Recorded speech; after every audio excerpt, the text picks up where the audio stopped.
Okay, so here we go. We're gonna get this video done in one take. A lot of y'all have been asking me for my settings, so why not give it to you? These are gonna be the #1 Apex Legends setting. We're gonna go over the interact prompt style. People have been asking me about the information about weapons on the ground. So if you have this off, it doesn't show you as much information, but if you have it on default, it shows you everything and gives you a description of what it does. Second, we got button hints. What this does, this give you the hints under your abilities and all that. I know someone asked me that recently, so this gives all the button hints under my abilities and everything, like what to press and all that. So basically, A plus RB is my portal, and then yeah. Third, we got crosshair damage feedback. What this does, this displays like an icon when you deal damage.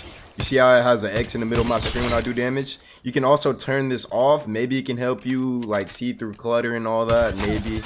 But me personally, I feel more rewarded when it's indicating. Or if we got damage numbers, you need to have this on, and especially when you're playing with teammates. It gives you the damage numbers right above their head when you're shooting them. If you turn this off, it doesn't show you anything or how much damage you do. So I recommend that on, and that being on stacking, so it's easier to get an idea of how much damage you're doing. Alright, now we got the brevetary trees. This shows you if someone dies next to you, like, you know, you get a little death box icon right here if someone died. That's what that does, so I recommend having that on too. Now we got mini-map rotation. Have this on so your mini-map looks better when you like move around and stuff, because if you don't have it on, it's not going to turn with you. Now we got weapon auto cycle on empty. Please do not turn this on, because if you turn this on, right, you shoot your gun, and when it goes empty, it's going to switch guns. Like, no, do not turn that on for the life of you. Please don't. Now we got auto sprint. I recommend auto sprint for myself, and especially if you got configs like tap-strafing on PC. But even if you don't, I recommend auto run anyway, because auto run, I always use that every game I play. So I recommend auto run, but you don't have to use it if you don't want. We're gonna skip double tap sprint because you already have auto sprint on, I'm assuming. Jetpack control toggle. Alright, what this means it closes your death box if you're in a death box, or if you're in the crafting menu, it closes it if you're taking damage. I recommend not having that on, because just in case you just take a millisecond of damage, don't turn that on. Alright, streamer mode. What streamer mode does, it doesn't show people's unique names, it just shows the name of their character. This can be useful if you're trying to get knowledge on the enemy and trying to know what character they're using without even seeing them. So I recommend putting this on if you're trying to be competitive, but me personally, I don't have it on just in case they're a Twitch streamer.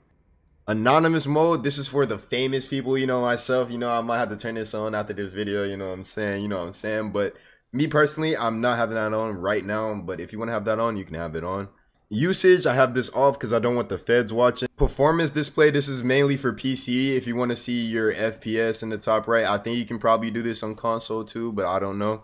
But yeah, if you want to see your FPS and ping, it's in the top right if you have this on. Communication filter, I mean, if you're that famous to where you don't want anybody messaging in the chat, you can have that on. But if you don't, if you're not famous and you're not Hollywood, you're not Drake, you know what I'm saying, you can have that on everybody. But yeah, another thing I haven't talked about is the rectile and the laser sight.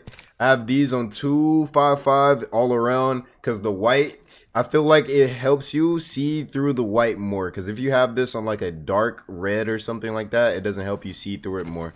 So me personally, I have it on light to where I can see through and see the enemy.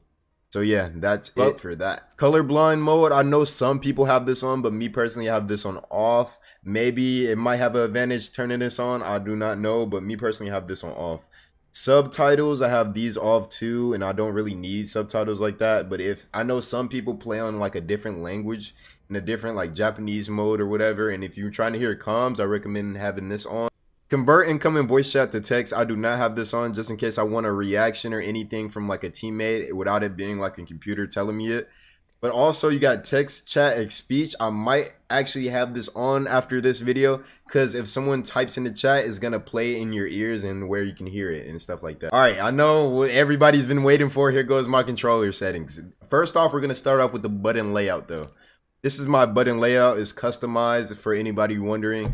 Jump, I jump with L1, crouch with R3, tactical ability with A, even though A is yeah, on my PlayStation 5 controller, and melee would be all that. That's all that.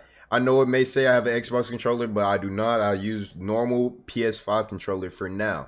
Second off, we got the crouch button. Crouch button should always be on hold if you're playing Apex Legends, because if you want to b-hop and stuff like this or anything like that, I recommend hold instead of just toggle. Aim button should always be hold no matter what game you're playing. If you play toggle, you're weird, and close this video out right now. Survival slot button, I may turn this off. I have this on right now, but you do not need this on. If you want it off, you're gonna have to go through your inventory. You're gonna have to click the survival slot yourself without pressing left on the D-pad. Trigger dead zones, if you have this on none, is gonna make it to where if you shoot like this, you can shoot. But if you have it on max, it's gonna make it to where you have to pull your trigger all the way down for your gun to start shooting. Menu cursor speed, this is another important thing. If you have this all the way up, it's gonna make it to where it's too fast. So I recommend my menu cursor speed because it's gonna make it easier for you to move around your menu.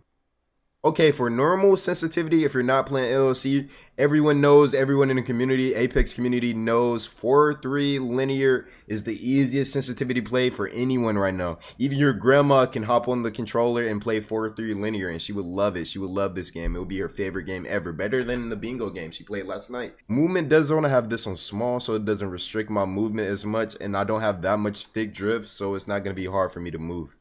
Inverted look, if you have this on, you're weird. Vibration, this is on off, so I don't get vibrated when anything happens, so it doesn't mess up my game or make the controller heavier or anything like that for me. Okay, now I know what everyone clicked on this video for and everybody wants in this video. Advanced look controls. Okay, dead zone. I play on 7 dead zone. I just realized that my controller has a good bit of stick drift when I aim.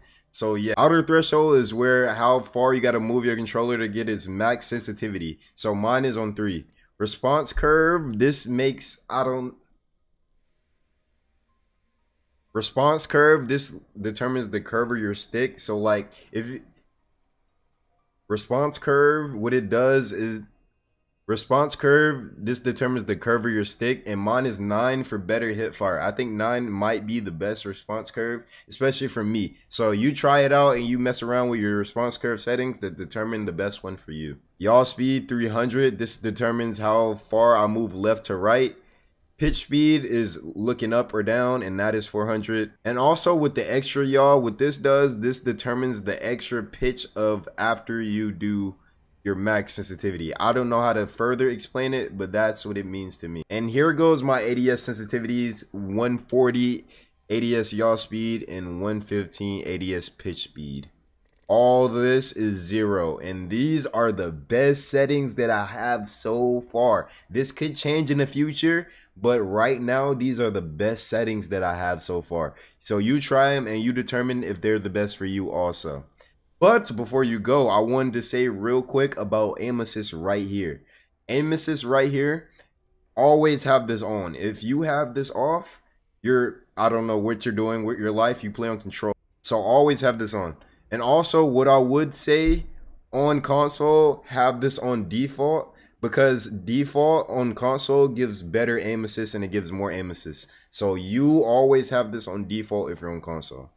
Okay, now we're going to video settings, and I know people have been asking for my video settings. Display mode I play on is full screen, that doesn't really matter.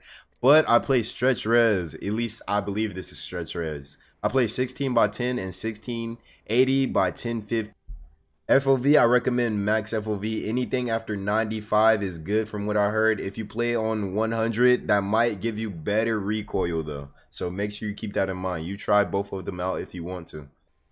FOV ability scaling, it determines your FOV after you use abilities. So for example, like Octane, you see how the sides of my screen is normal right now, but when I use Octane, it goes up and I get more FOV. I think it's 120, but I could be wrong.